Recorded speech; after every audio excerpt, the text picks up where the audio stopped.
The Gospel of Mark, chapter 8. In those days, the multitude being very great, and having nothing to eat, Jesus called his disciples to him, and said to them, I have compassion on the multitude, because they have now continued with me 3 days, and have nothing to eat.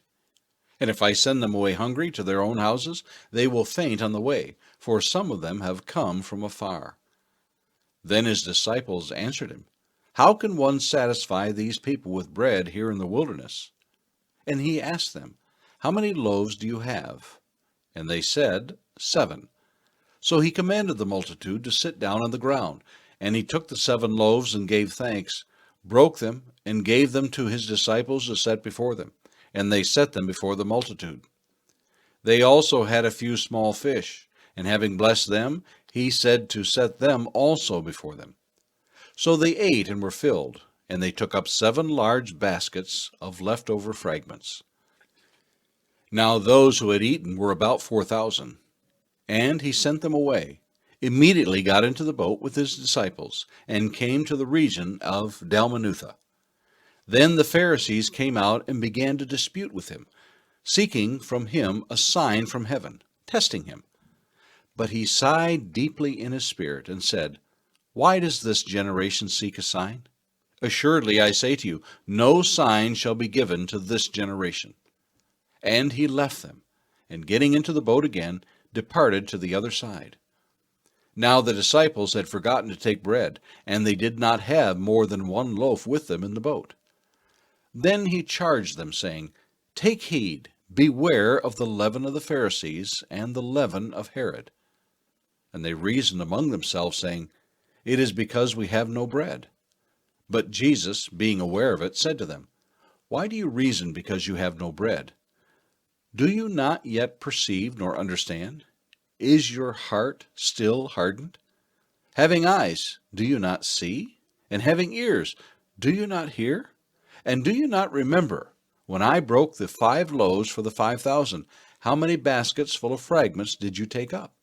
They said to him, 12. And also, when I broke the 7 for the 4,000, how many large baskets full of fragments did you take up?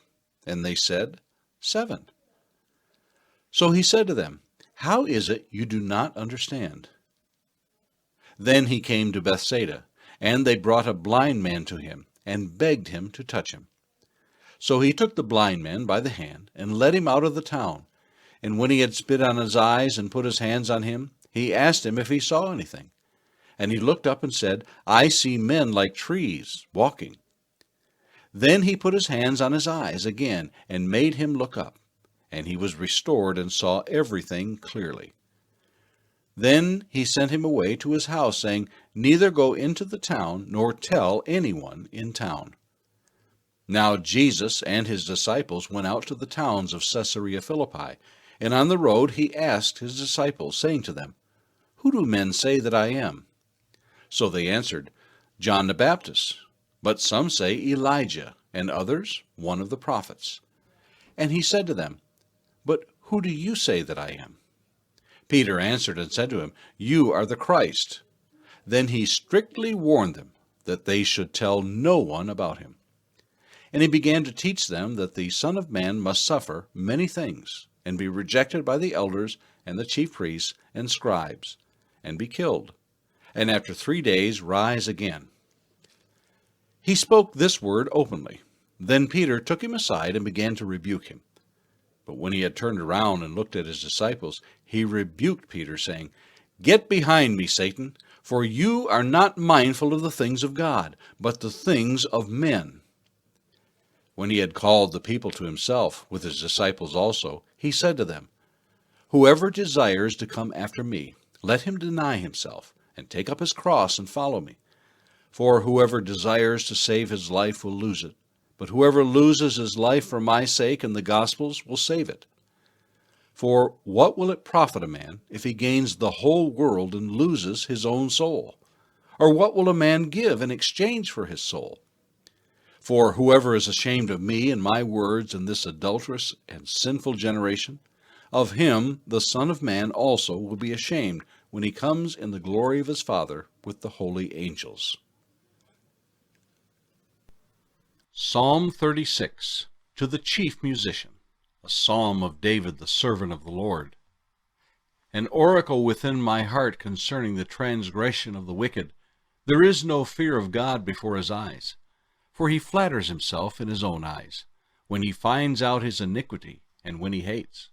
The words of his mouth are wickedness and deceit. He has ceased to be wise and to do good. He devises wickedness on his bed.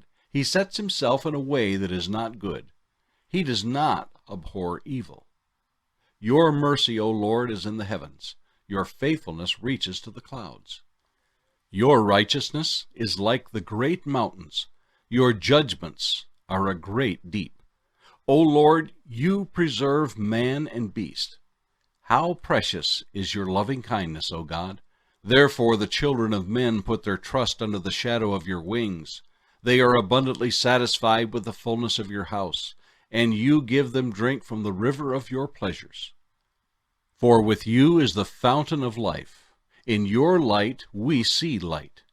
O continue your loving kindness to those who know you, and your righteousness to the upright in heart. Let not the foot of pride come against me, and let not the hand of the wicked drive me away. There the workers of iniquity have fallen. They have been cast down and are not able to rise.